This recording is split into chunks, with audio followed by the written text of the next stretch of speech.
Hey, all you home builders, John here, your remote CPA, and today we're going to talk about something super fun, which is who to hire first for your growing home building business. So, for many of you who are just starting out, you're probably wondering how you can grow, and home building is one of those things where you can't do it as a solopreneur for very long. So, you eventually need to bring in a team, even if you're only doing 5 to 10 jobs per year. They add up real quick, and in order to keep them on schedule, you need help. And this is one function where your homeowner, your client, or your prospective client, the leads, everyone kind of seems to expect that they'll be working with different people for different functions. Maybe it's you for getting things going, getting the contract signed, but then they expect to be working with maybe a designer to pick out their selections, and they usually expect to have a superintendent to manage the project and keep everything on schedule. So who do you hire first? And so when we talk about starting out, you're probably doing most of the work yourself. Do your clients value the larger team, and what do they value? Do they see it as more credible? And should you hire someone who's more focused on client experience or internal operations? And consider making the job posting before you identify the candidate. That might seem like a no-brainer, but I come across way too many home builders who say, hey, I want to hire my spouse, friend, this person I've known for decades.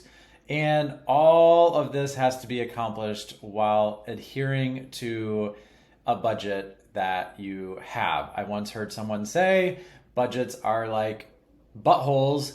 Everybody has one. So with your budget just starting out, you have to evaluate how you're going to get the most bang for your buck. And unfortunately, it might not be hiring your best friend of 20 years. So let's talk about that. How much can you afford? Who's going to be the most bang for your buck? How are you going to recruit this person, especially if now we're talking like we won't be using our longtime friends? And who will stick by your side in the long term, even if you're just starting out? How do you recruit the right candidate that will take a risk on you, because this will be their livelihood? And how much do you need to pay this person? And how much are they going to be responsible for increasing revenue? They might not necessarily be directly responsible for getting sales, but they need to free up your time so that you can do that. And an old tale that I once learned during college is that every employee has to pull in $250,000 to make it worth it, even if they're only getting paid $60,000 or $70,000 per year. So that's quite a multiplier. So that's what you need to think of first.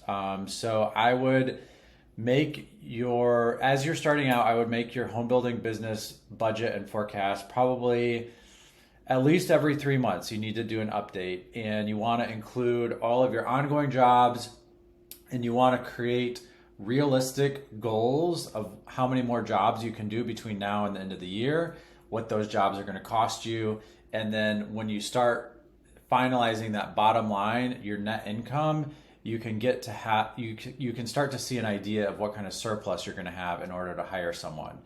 And there are rules about minimum wage type stuff. If they're going to be full-time, you're going to want to talk with an HR professional, or at least Google it to see what that minimum salary can be. I see a lot of home builders making the mistake of confusing between W-2 employees and contractors. The IRS has a whole guide on their website. Just search for IRS definition of W-2 or 1099.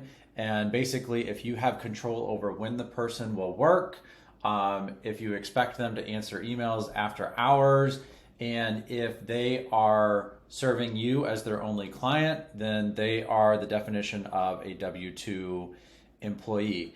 A subcontractor is required to, you have to ask them to give you a W-9 if you're going to pay them $600 or more during the year, and you have to issue them a 1099 at the end of the year.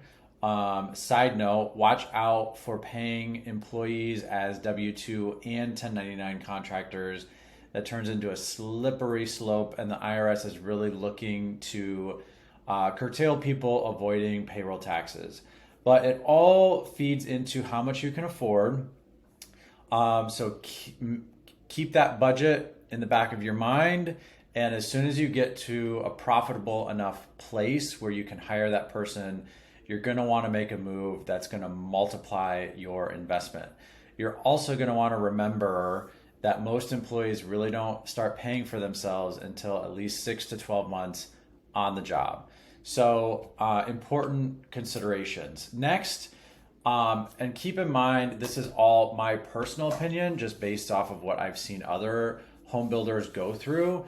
And you need to evaluate your own current strengths. If you are going to maintain your owner-operator role, then what do you do best and what do you enjoy doing? So even if you do something really well, you want to focus on things that you enjoy. So ask yourself questions like, are you better at client interactions or project management? And consider taking some personality assessments. If you find out that you are a true introvert, then you might want to consider more internally facing roles, and maybe you want to find someone else who's going to focus on sales. However, I caution you because no one cares about your business as much as you do. So if you expect that salesperson to be the lifeline to revenue, be very careful on how you structure their incentive compensation.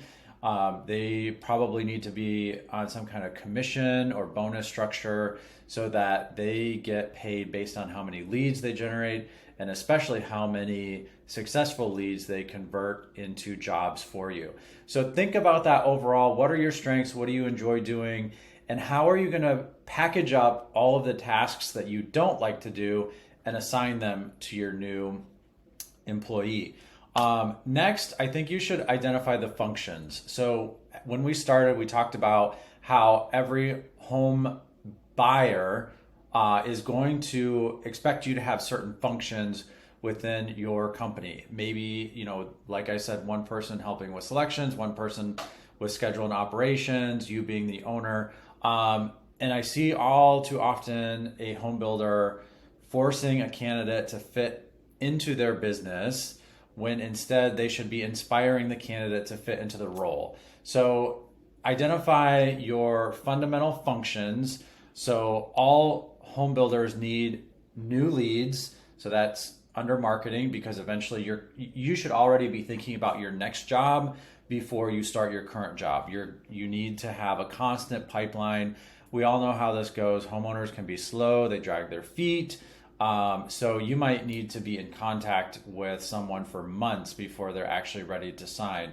Then you also need the function of operations. And I'm getting oversimplifying this one because scheduling and maintaining the budget are two very different functions among your team. But as you're just starting out, they might be able to be lumped into one. And then finally, customer facing. Who's going to help that homeowner make their selections? Who's going to track all that in Builder Trend? Who's going to make the orders? So those are some fundamental functions for a small home builder starting out. And as you grow, these roles are going to become more segmented and defined.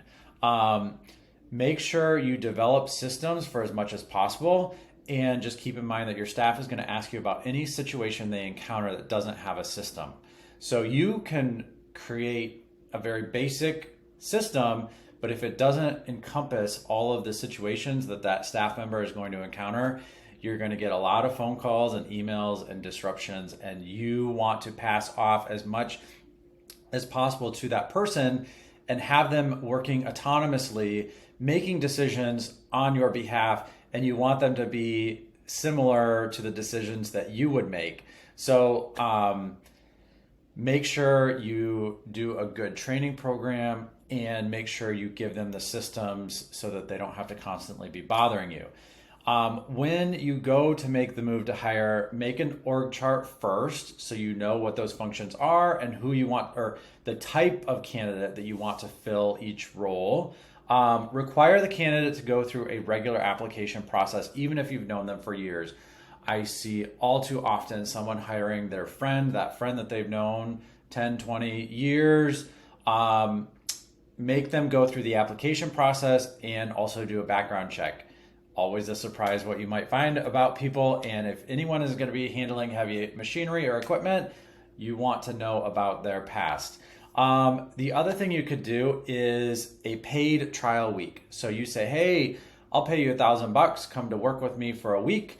Let's see how much of this stuff I can pass on to you. And after that week is over, you're going to have a huge epiphany, one way or the other. It might be an epiphany of, oh, wow, this is going to work great. I can systematize all of these things. Let me work on that over the weekend and come back on Monday for your second week, and we are good to go. The alternative epiphany, which is always surprising, could be, oh, wow, we did not mesh as much as I thought. There's more of this that can't be systematized the way that I wanted it to. So back to the drawing board. And then I already mentioned the Loom training videos. Those have been really helpful. So as you have your procedures in Buildertrend, you can record them on Loom. If you haven't heard of it, it's a great app where you can record your face and your screen simultaneously. I'm actually using it right now to make this video. So it's an important tool. Let's talk about some other tools. So you can use Buildertrend for all of the functions, from lead tracking to scheduling jobs to building your contracts and maintaining your budget. And then another great tool that I've used is called Missive. I know that Buildertrend has its own messaging feature. Haven't had a ton of success with that at this point, but Missive is a tool where you can assign emails to specific people, and you can have offline or side conversations about emails before you reply directly to the homeowner or prospective client. And you can also assign emails to people. So that has been tremendously helpful in my life, so that I can take an issue and just assign it to someone else and know that it will be done. So these are my quick thoughts about who to hire first as you're building your home building business. Please comment below or reach out to me directly if you have specific feedback, or if you have had a bad hire. I would love to hear all about it. Anyway, thanks for watching and have a great week.